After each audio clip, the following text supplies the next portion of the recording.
Bonjour ou rebonjour, merci de me retrouver dans cette troisième vidéo. Nous allons finaliser la construction de notre dodécaèdre. Peut-être avez-vous suivi la vidéo précédente et avez-vous vous-même tracé le patron, qu'il soit utilisable ou pas. Vous disposez sous cette vidéo de la possibilité de télécharger le patron à imprimer pour pouvoir construire votre forme. Si jamais vous débarquez et que vous n'avez pas vu les deux vidéos précédentes, autant vous dire que vous n'allez peut-être pas comprendre grand chose. Je vous invite donc à regarder ces vidéos dont les liens figurent dans la description au-dessous de celle-ci. Pour afficher la description, il faut cliquer sur le lien afficher plus au bas de cette vidéo. Que vous ayez ou pas tracé le patron, et si vous l'avez tracé, que vous ayez réussi ou pas, maintenant c'est donc le moment de montrer notre dodécaèdre. Et pour commencer, nous allons procéder aux habituelles petites incisions de la feuille cartonnée pour favoriser le pliage. Donc toujours pareil, une petite incision sur chaque ligne intérieure et également sur chaque ligne qui donne vers un rebord. Voilà ma forme découpée. Pour ce qui est du découpage, vous voyez, il y a des endroits ici où le rebord est collé à une autre forme, comme ici. Eh bien, il s'agit effectivement de découper on va jusqu'au bord du pentagone pour découper, donc le rebord est découpé là. Et là, on va pouvoir procéder au pliage. Comme d'habitude, on replie vers le bas, face à soi, toutes les lignes. Et voilà mes deux jolies fleurs, pré-pliées et prêtes à assembler. Petite astuce pour le montage. J'ai pris chaque moitié de la fleur, enfin chaque fleur du coup, et j'ai collé avec du scotch à l'intérieur. Ça évite des manipulations avec la colle.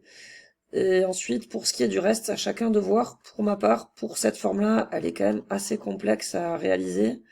Je vais pas utiliser de la colle parce que je suis pas douée avec la colle et je vais malheureusement mettre du scotch à l'extérieur. N'oubliez pas que si vous voulez faire un mobile à suspendre, il vous faudra insérer la ficelle avec plusieurs nœuds à un angle avant de faire votre dernier collage. Et voilà, ça y est, vous voilà comme moi, avec votre petit dodécaèdre, qui, à l'instar des autres solides, tourne également super bien. Dites-moi en commentaire si vous avez réussi à tracer le patron du dodécaèdre, et si vous avez pu, au final, utiliser votre propre patron pour la construction. Auquel cas, je ne peux que supposer que vous devez être dans un état totalement jubilatoire. Et si vous n'avez pas réussi à utiliser votre patron à cause de légères imperfections, partagez-moi tout de même ce que vous a procuré en fait le fait de tracer ce patron, quand bien même il ne serait pas parfait. Voilà, je l'ai dit, moi ça m'a procuré un effet tout à fait hallucinant, j'ai trouvé ça fascinant, même si je n'ai pas réussi, et j'aimerais bien savoir si ce n'est qu'à moi que cela fait cet effet, ou si c'est le tracé de cette forme qui procure cela. S'il vous plaît, postez des photos des dodécaèdres que vous avez construits sur cette page, dont le lien s'affiche également dans la description sous cette vidéo. Et désormais, voilà où nous en sommes. Alors remarquez quand même que quelqu'un a tout bien calculé pour que les solides aient tous à peu près la même taille et que ce soit joli. Est-ce que c'est pas ultra cool? Et maintenant, qu'est-ce qu'on fait avec ça? On reste comme ça ou on y ajoute des choses?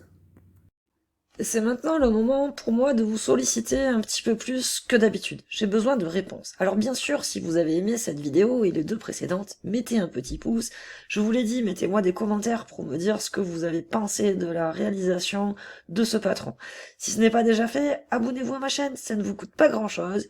Si une fois que vous êtes abonné, vous ne voulez pas de notifications, il suffit de cliquer sur la petite cloche et vous pouvez désactiver les notifications. Mais moi, ça augmente mon nombre d'abonnés. YouTube recommande plus mes contenus et au-delà de ça, ça me permettra bientôt peut-être de figurer sur Odyssée lorsque j'aurai 100 abonnés YouTube. Non, ce pourquoi maintenant je vous sollicite, c'est autre chose. C'est est-ce que cette série sur la géométrie sacrée en pratique vous intéresse? C'est quelque chose que j'ai vraiment besoin de savoir, parce qu'il faut savoir que ces vidéos me prennent un temps assez monumental. Pour ne citer que ces 5 vidéos sur les 5 solides de Platon, sachez que ça m'a pris environ 5-6 jours de travail pour faire ces vidéos, dont évidemment la moitié à peu près sur le dodécaèdre. Donc moi, faire des expériences de mon côté, ça je sais faire, il n'y a pas de problème. Maintenant, est-ce que je vous les partage? J'ai besoin de savoir, voilà, vraiment, si ça vous intéresse, avant de continuer à passer du temps sur les vidéos. Il faut que je sache si j'ai un public pour ça. Alors, qu'est-ce que je propose d'ajouter à nos petits mobiles suspendus? Bien déjà, un petit cube de Métatron, qui à lui seul contient les 5 solides de Platon en 2 dimensions, mais aussi une fleur de vie, que nous pourrons suspendre. Également une belle étoile à 9 branches qui ici est représentée sous forme de fractal. Nous nous attaquerons également à l'étoile tétraédrique. Tada, le voici, en petit mobile.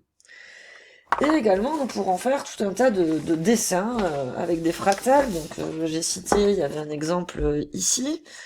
Les fractales, ce sont des choses qui s'emboîtent dans des choses, qui s'emboîtent dans des choses, qui s'emboîtent dans des choses. J'ai un autre exemple ici. J'ai un autre exemple ici. Et j'en passe.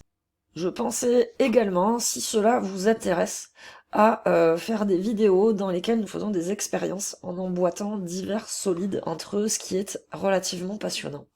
Et voilà, avant de vraiment consacrer du temps à ça, j'ai besoin de savoir s'il y a des gens que ça intéresse. Donc je vous serai reconnaissante que vous soyez intéressé ou pas, eh bien de me le dire en commentaire, ça me permettra de me positionner et voilà, de savoir quel type de vidéo je continue à faire pour la suite. Je vous remercie pour votre attention et je vous remercie d'avance pour vos retours. Je vous souhaite une très belle fin de week-end et je vous dis à la semaine prochaine. À très bientôt.